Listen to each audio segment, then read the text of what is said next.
Parce qu'il n'y a pas de mauvais produits, mais que des mauvais choix, j'ai choisi de créer une marque de cosmétiques spécifique pour les esthéticiennes, ces professionnels qui sont les seuls à pouvoir faire un diagnostic de peau et à pouvoir conseiller le bon produit.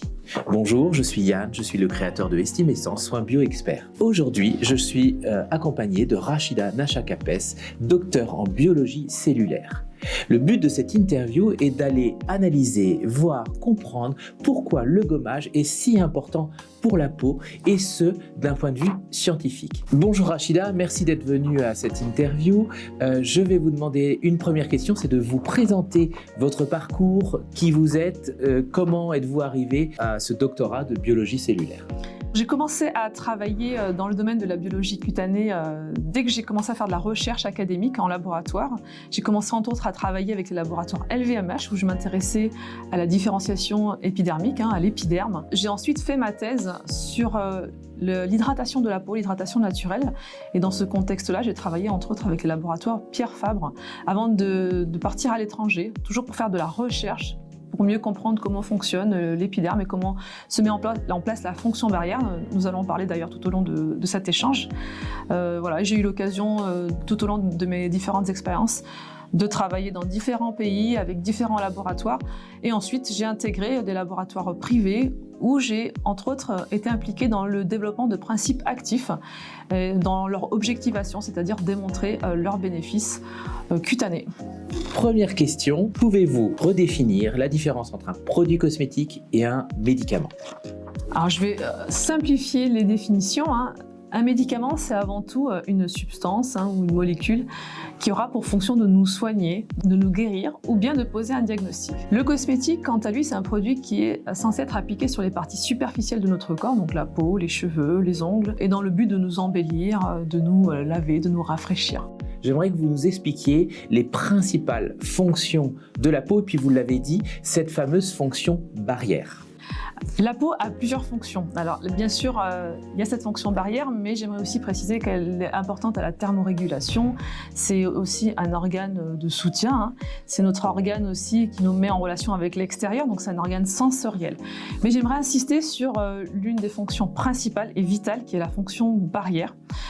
Comme son nom l'indique, c'est un organe qui va faire barrière pour empêcher la déshydratation du corps, c'est-à-dire la fuite de l'eau vers l'extérieur. Nous sommes composés à 70% d'eau, mais également empêcher la pénétration d'agents exogènes. Je pense par exemple aux bactéries, aux virus, mais également par exemple aux particules fines qui sont dans l'atmosphère, aux agents polluants.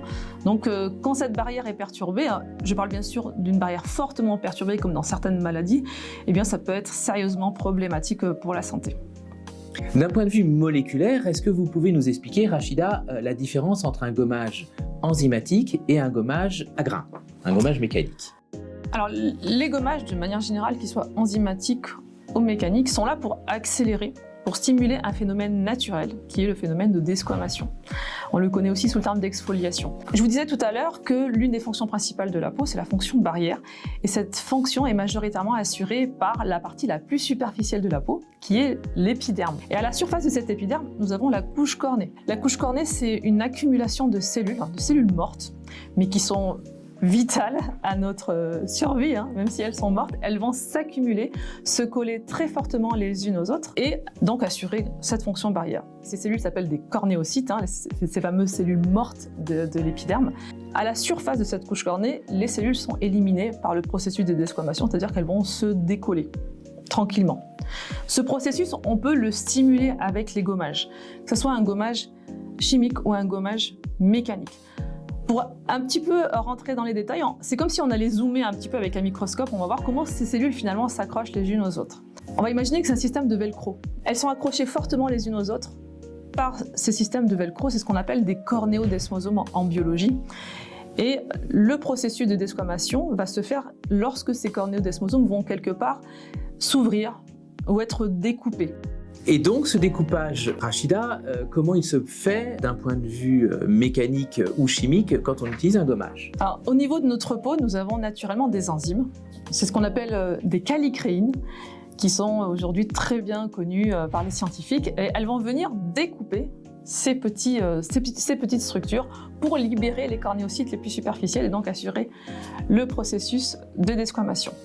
Le gommage chimique, eh bien lui, il va stimuler en quelque sorte ces enzymes. Il va venir leur dire, écoute, je veux que tu découpes davantage ces cornéodesmosomes pour favoriser les fameux décollages des cornéocytes. Le gommage mécanique, eh bien lui, c'est comme si on allait générer un léger stress mécanique qui va inciter les cornéocytes les plus superficiels à se détacher. Imaginez un petit peu un système de velcro, comme je le disais. L'enzyme va venir quelque part découper ce fameux velcro pour assurer le décollage des cornéocytes les plus superficiels, alors que le gommage mécanique va un petit peu tirer dessus pour l'ouvrir et libérer les cornéocytes les plus superficiels. Voilà une image qui est vraiment efficace pour comprendre ce qu'est un gommage et qui insiste bien sur le fait que c'est un phénomène naturel de la peau. Alors maintenant, on va plutôt être focus sur le gommage mécanique. Quelles sont, Rachida, les vertus du gommage mécanique sur la peau ? À la surface, comme on vient de le dire, le gommage mécanique va favoriser la fameuse ouverture de ces velcro et le décollement des cornéocytes les plus superficiels. Alors, vous allez me dire, mais alors si on élimine les cornéocytes, au bout d'un moment, il n'y en aura plus. Alors, rassurez-vous, l'épiderme est vraiment un organe extraordinaire qui va être capable de se renouveler, de s'auto-renouveler en permanence. Donc, lorsqu'on va décoller légèrement les cornéocytes les plus superficiels par ce fameux gommage mécanique, eh bien, les cellules plus profondes, qui sont des cellules vivantes, elles vont ressentir qu'en haut, il y a un peu moins de monde, quelque part, et elles vont se mettre à proliférer pour favoriser la régénération et donc la production de nouvelles couches cornées et donc l'accumulation de nouveaux cornéocytes. Donc c'est un phénomène qui est complètement naturel et l'épiderme, c'est vraiment mettre en place toutes les réponses pour produire une nouvelle couche cornée complètement fonctionnelle et qui va assurer une fonction barrière la plus optimale possible. Très bien, donc ça c'est dans le cas d'un gommage mécanique et d'un gommage enzymatique. Au niveau d'un gommage mécanique, est-ce qu'il y a des actions complémentaires, des actions supplémentaires qui vont se faire jour en fait par l'action des petits grains utilisés sur la peau? Alors, lorsqu'on va appliquer un gommage mécanique, bien sûr, on ne va pas uniquement se contenter de poser le produit, on va aussi masser pour favoriser justement ce petit stress mécanique qui va favoriser le décollement des fameux cornéocytes par l'ouverture de ces petits velcro dont je vous parlais. Donc, le fait de masser, eh bien, ça va générer aussi d'autres réponses cellulaires. Ce qu'il faut savoir, c'est que la peau est un organe sensoriel qui est capable de ressentir les différents stress mécaniques auxquels il est soumis. Ça peut être du stretching, des pressions, ça peut être des étirements, etc. Les cellules vont être capables de ressentir tout ça et d'induire des réponses cellulaires. Donc si j'ai bien compris, quand on fait un gommage, ça a vraiment un but à la fois immédiat, qu'on connaît tous, ce gommage qui rend la peau très douce au toucher, mais ça a un but aussi de stimuler la division cellulaire, de rendre la peau, entre guillemets, je vais vulgariser, mais moins feignante, pour que les cellules se divisent plus vite. Et c'est ce que souvent, quand je fais des formations, je vous appelle le gommage. Le gommage devient un gommage parce que ça va stimuler la division cellulaire. C'est un reset de la peau, j'ai envie de dire. C'est comme si on allait enlever les cellules les plus superficielles, produire de nouvelles cellules. Et quelque chose dont on n'a pas parlé, c'est que ce gommage, il a aussi d'autres intérêts. Il va aider aussi à éliminer, par exemple, ce qui s'est accumulé à la surface de la peau, comme les particules fines. Aujourd'hui, on sait que la pollution peut endommager sévèrement notre peau. Donc, régulièrement, avec un gommage doux, on va aider à éliminer également ces particules. Alors, pour rassurer nos consommatrices, pas les esthéticiennes que vous êtes, mais certaines consommatrices pourraient éventuellement craindre des microplaies avec un gommage mécanique. Est-ce que c'est possible ? Alors, une fois de plus, je tiens vraiment à rassurer les personnes qui nous regardent. Non, on ne va pas provoquer des plaies ou des micro-plaies avec un gommage. Bien sûr, on parle ici d'un gommage sur une peau normale, une peau qui est en bonne santé, parce qu'il y a certains types de peaux qui ont déjà une barrière fragilisée. Donc ce qui se passe lorsqu'on met en place cette routine de gommage à grains, eh bien, on va générer un microstress. Mais ce stress, il est très léger, il ne va pas jusqu'à la plaie, il ne va pas atteindre les couches vivantes de l'épiderme. Donc rassurez-vous, ça va vraiment être uniquement au niveau de la couche la plus superficielle, c'est ce qu'on appelle au niveau scientifique le stratum disjunctum, parce que c'est la couche qui, de toute façon, naturellement se serait décollée. Donc là, on ne fait que stimuler légèrement ce phénomène, mais sans atteindre les couches profondes. On n'est bien sûr pas sur des techniques comme le microneedling, je crois, qui va vraiment pénétrer profondément et là induire effectivement des réactions inflammatoires puisqu'il y aura des microplaies qui auront été faites à la surface de la peau. Ah, c'est très intéressant cette notion d'inflammation, puisque en effet, si je ne me trompe pas, si on avait des microplaies, on aurait inflammation, picotement, rougeur, voire saignement, j'imagine. Exactement. S'il y a une plaie ou même une microplaie, la peau va réagir de manière assez forte. Elle va déclencher une réaction inflammatoire. Et une réaction inflammatoire, ce sont des rougeurs, ce sont des sensations de brûlure, de vasodilatation qui vont donner cette sensation aussi de chaleur. Et quand on pratique un gommage dans le plus grand des respects de la peau, eh bien, on n'a pas du tout ces sensations-là, bien évidemment, puisqu'il n'y a pas d'inflammation. Une fois de plus, on ne touche pas aux couches vivantes, donc on ne déclenche pas de phénomène inflammatoire. Bien, nous voilà rassurés maintenant sur l'utilisation du gommage qui est sans risque pour la peau saine, on l'a bien dit. Maintenant, on va imaginer qu'on a un microscope et on va zoomer pour aller voir peut-être plus précisément ce qui se passe dans notre peau. Alors là, on vient de voir la couche cornée. Sur la couche cornée, on a ce fameux film hydrolipidique. Est-ce que c'est bon, est-ce que c'est mauvais d'enlever ce film hydrolipidique avec ce gommage mécanique et quelle est l'incidence sur la peau et la santé de la peau? Alors comme je le disais tout à l'heure, un gommage c'est un peu un reset. Et la peau, elle va très vite remettre en place quelque part ce qu'on aura légèrement enlevé et le film hydrolipidique en fait partie. Le film hydrolipidique, juste pour vous faire un petit rappel, c'est des lipides, des lipides comme son nom l'indique, qui vont être sécrétés par les kératinocytes au moment où ils vont se transformer en ces cornéocytes, ces fameuses cellules mortes, mais il va aussi être généré par la sécrétion des glandes sébacées, le fameux sébum. Et donc ce mélange de lipides forme le film hydrolipidique qui va avoir comme action de maintenir la souplesse de la peau, il va aussi avoir comme action d'acidifier la couche cornée pour entre autres maintenir l'équilibre naturel du microbiote, on en parlera d'ailleurs juste après, mais également pour réguler toutes ces enzymes qui sont naturellement impliquées dans le processus de desquamation. Donc aujourd'hui, ce qu'on sait, c'est si on réalise un stripping, c'est-à-dire, je suis sûre que vous avez peut-être fait ça plus jeune, on se met du scotch sur la peau, on décolle et on voit en fait que les cornéocytes les plus superficiels sont restés sur le scotch. Voilà, si vous ne l'avez pas fait, je vous invite à le faire. C'est très facile avec du scotch cristal à faire. Eh bien, c'est un petit peu ce qui va se passer. Mais lorsqu'on réalise ce stripping, la peau, une fois de plus, va réagir immédiatement et refaire très rapidement un nouveau film hydrolipidique. Donc, retour à la normale extrêmement rapidement de son pH, donc, puisque vous disiez qu'il y avait une incidence du film hydrolipidique qui recréait un pH acide. Donc, il faut compter combien de temps environ? Alors, des études ont montré que, par exemple, après un stress au niveau donc, de peau souvent reconstruites en laboratoire, qui sont très utiles pour étudier les mécanismes biologiques. Mais en fait, on se rend compte qu'il y a des petites structures qui sont dans les cellules vivantes, juste avant la couche cornée, qu'on appelle des corps lamellaires. Et ces petits corps lamellaires, c'est comme des petits réservoirs à lipides, mais également des réservoirs avec toutes les enzymes qui vont servir au processus de desquamation. Et elles contiennent même des peptides antimicrobiens qui nous protègent des bactéries et qui régulent le microbiote. Et dès qu'il y a un stress qui est généré, eh bien, ces petits corps lamellaires, immédiatement, ils resécrètent leur contenu pour venir reconstituer un film hydrolipidique. Et ça, c'est très rapide, vraiment. On se rend même aujourd'hui compte, avec des études qui ont été faites, avec un suivi de plusieurs dizaines de personnes, je crois que c'est 80 personnes, sur qui on a fragilisé la barrière, pareil avec des strippings. Quand je dis fragilisé, attention, on n'est toujours pas dans la plaie, on est vraiment juste dans une fragilisation superficielle. Et bien, en à peine 7 heures, la barrière est déjà complètement rétablie. Donc c'est un phénomène qui se met en place, qui se remet en place très rapidement, une fois de plus, je précise, dans la peau normale. Alors, on pourrait peut-être éventuellement avoir un petit conseil supplémentaire à une personne qui veut faire un gommage. Si ça met 6-7 heures à revenir à la normale, est-ce qu'il y a un moment de la journée où le gommage est le plus adapté pour une peau, puisque la peau, il y a un phénomène de cycle circadien, vous allez peut-être le définir, et est-ce que donc il y a un meilleur moment pour faire son gommage? J'aimerais juste préciser un petit peu comment évaluer la fonction barrière. La peau n'est pas complètement imperméable. Nous avons en permanence une légère perte en eau. C'est ce qu'on appelle la perte insensible en eau.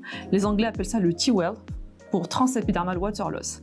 Et en fait, c'est ce paramètre aujourd'hui qu'il est possible de mesurer avec des appareils, le théomètre par exemple, et qui permet d'évaluer la qualité de la barrière. Donc plus en fait on va avoir une importante évaporation d'eau, et puis on va considérer que la barrière est fragilisée. Et au contraire, si cette perte insensible en eau diminue, eh bien on considère que la fonction barrière est renforcée. Et déjà, on s'est rendu compte en faisant ce genre d'analyse qu'entre le jour et la nuit, eh bien cette variation de perméabilité de la fonction barrière, déjà elle changeait. Et la peau, par exemple, est plus perméable la nuit. Donc le fameux TWEL, perte insensible en eau, est plus important la nuit. Donc je déconseille de faire un gommage la nuit, mais bon, généralement la nuit, on fait autre chose, on dort et c'est pas le moment où on va voir son esthéticienne. Donc plutôt la journée, lorsque voilà, la fonction barrière est déjà optimale. Et puis c'est aussi l'occasion d'appliquer son soin juste après, puisque la peau est aussi préparée à mieux recevoir les soins par la suite. Très bien, alors maintenant on va continuer à zoomer. On reste à la surface de la peau et on va parler d'une chose très médiatisée en ce moment, très connue. Je vois que Rachida opine du chef à côté de moi, c'est le microbiote cutané. Aujourd'hui, on peut se poser la question, bah oui, mais j'enlève, qu'est-ce qui se passe au niveau bactéries à la surface de la peau? Est-ce que c'est une mauvaise chose d'avoir déséquilibré, agressé, voilà tout ce qu'on se dit dans sa tête, ce fameux microbiote cutané? Alors c'est effectivement un sujet vraiment d'actualité qui a quelques années déjà maintenant derrière nous d'études. On commence à y voir de plus en plus clair sur le microbiote cutané, puisque nous sommes des êtres colonisés de bactéries et notre peau a son propre microbiote. Quand je dis notre peau, c'est aussi chacun d'entre nous avons notre propre microbiote. Donc c'est quelque chose de très complexe à analyser et j'ai envie de dire il n'y a pas de bon ou de mauvais microbiote. Aujourd'hui les chercheurs s'attellent plus à regarder quels sont les impacts par exemple des produits cosmétiques sur le microbiote et entre autres pas forcément des gommages, il n'y a pas d'études à ce jour qui montrent un effet particulier des gommages, mais plus particulièrement des conservateurs, puisque les conservateurs sont mis dans les produits cosmétiques pour empêcher la prolifération de bactéries. Et donc potentiellement on se dit si on en met sur notre peau, ils peuvent également perturber les bactéries naturellement présentes à la surface de la peau. Donc grâce à ces études, on sait définir de mieux en mieux les bons conservateurs que vont supporter les différents types de peau. Et pour l'instant, il n'y a pas d'études qui montrent que le gommage altère le microbiome.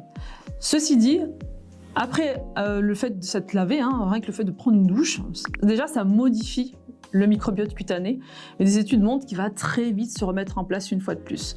Et je précise, c'est très important dans une peau normale bien évidemment, puisque toutes les peaux pathologiques, que ce soit acné, dermatite atopique, psoriasis, ont une perturbation de ce microbiote. C'est ce qu'on appelle une dysbiose cutanée entre autres. Très bien, donc nous voilà rassurés pour la surface cutanée. On a vu le film hydrolipidique, les cornéocytes, le microbiote, et maintenant on va rester dans l'épiderme. On fait en plus un peu de biologie, on révise ensemble notre peau. On va aller au plus profond de l'épiderme, sur la lame basale, là où on a des fameuses cellules, ces fameuses cellules qui se divisent. Je vous laisse en parler. Est-ce que le gommage, va avoir une action sur ces cellules ? Alors oui, tout à fait, c'est ce que je précisais un peu plus tôt.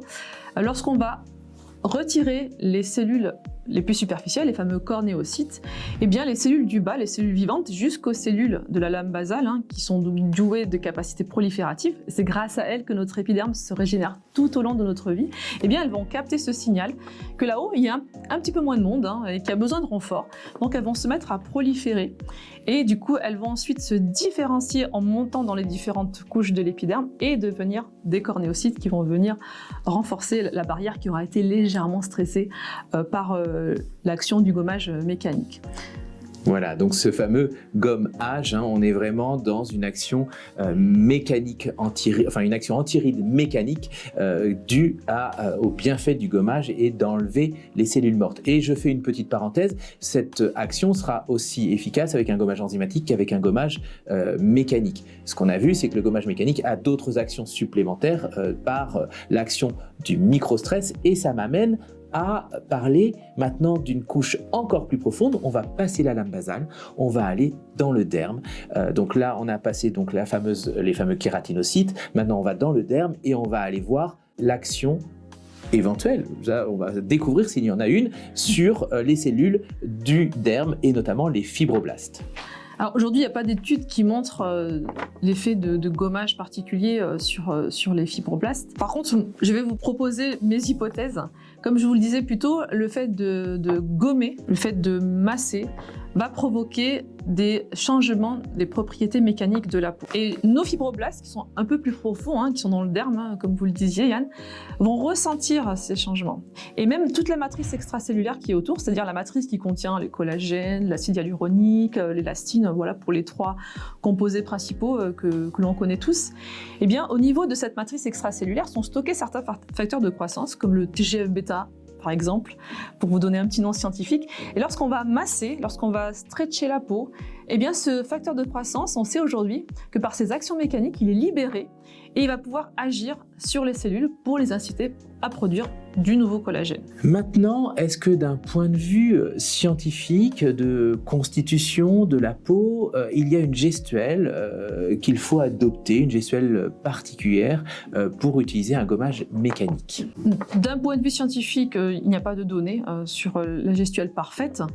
Par contre, je pense que les esthéticiennes qui nous regardent doivent certainement avoir l'expérience du ressenti aussi de leur cliente.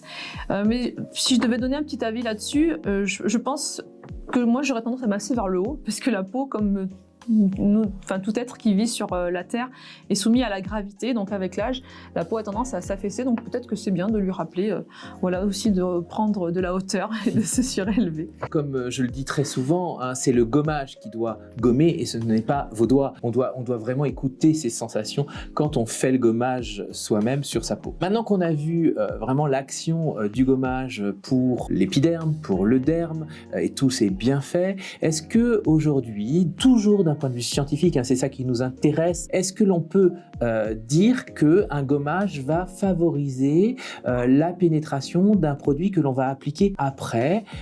Si oui, pourquoi? Et est-ce qu'il y a aussi d'autres choses qu'on peut faire pour optimiser la pénétration des produits après? Alors oui, tout à fait. On sait que le gommage va, comme je le disais plus tôt, fragiliser légèrement la barrière. Mais c'est, on va dire, une bonne fragilisation. C'est un peu le principe d'Hormèse. C'est un léger stress, mais qui va avoir un effet bénéfique. Voilà, et en fait, le fait de fragiliser légèrement la barrière, on va rendre plus perméable la peau, et donc forcément il va y avoir une meilleure pénétration de produits, de principes actifs. Donc c'est aussi l'occasion de renourrir la peau. Après un gommage, comme la peau est légèrement fragilisée, quelque part en cours de reset, eh bien il faut aussi faire attention, je pense, aux radiations solaires et se protéger davantage, puisque là on est un peu plus sujet à des irritations entre autres.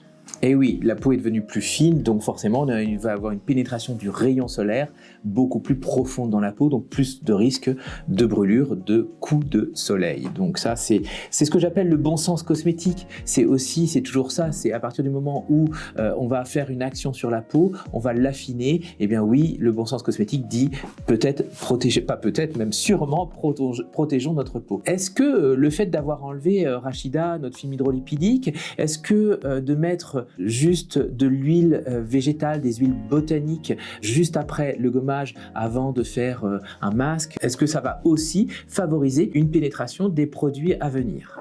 Ça va reconstituer le film hydrolipidique, bien sûr, c'est une sorte de ça va nourrir la peau. Donc forcément, oui, je pense que c'est très bénéfique d'appliquer ces soins à ce moment-là, oui, tout à fait.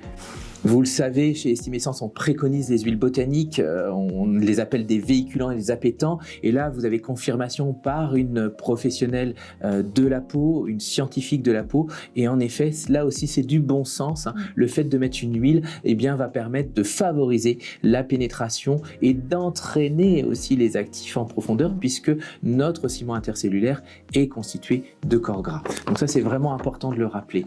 Nous voici au terme de cette interview, donc merci beaucoup Rachida. On va conclure cette interview avec le mot de la fin, peut-être une synthèse sur les bienfaits du gommage. D'abord, c'est une solution naturelle. Oui, tout à fait, c'est une solution qui va venir stimuler un phénomène qui est complètement naturel, le fameux processus de desquamation. Deuxième chose, c'est sans risque sur une peau saine. Est-ce que c'est bien ça?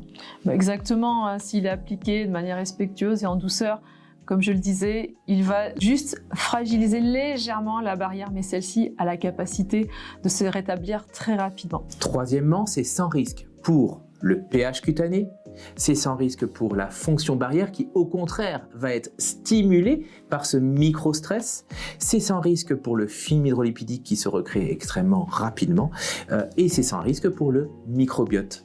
Tout à fait. Le gommage, c'est une sorte de reset qui va inciter la peau et particulièrement l'épiderme à remettre en place très rapidement tous ces mécanismes, le microbiote inclus. Donc, les bénéfices que vous connaissez toutes, éclat, douceur, augmentation de la pénétration des produits, microstress stimulant pour la division cellulaire, mais aussi pour les fibroblastes qui vont, eux, être dans le derme et fabriquer l'élastine et le collagène, entre autres.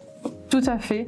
Le fait de masser, l'action aussi mécanique des petits grains va venir même stimuler des réponses cellulaires jusque dans le derme.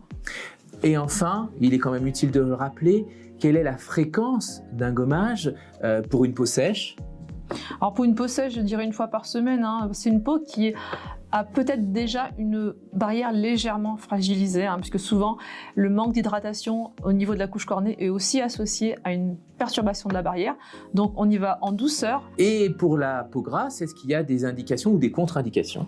Alors la contre-indication sur laquelle je partirais, c'est éviter trop de gommage, parce qu'on a tendance effectivement, le fait d'avoir une peau grasse, à vouloir retirer ce gras. Mais comme je le disais, la peau répond, donc si on a tendance à trop forcer, la peau va reproduire davantage de sébum et de film hydrolipidique, donc aussi être raisonnable même pour les peaux grasses. Et puis pour une peau grasse avec des problèmes d'imperfection, de boutons, eh bien là, pas de gommage mécanique, mais on est sur le gommage enzymatique. Pour des peaux sensibles, pareil, on va préférer le gommage enzymatique dans ces cas. Donc voilà, maintenant vous avez tous les secrets du gommage, vous savez à qui conseiller le gommage, et en plus avec un éclairage scientifique. Donc 1, 2, 3, c'est parti, et gommons. Merci beaucoup Rachida. Merci à toi.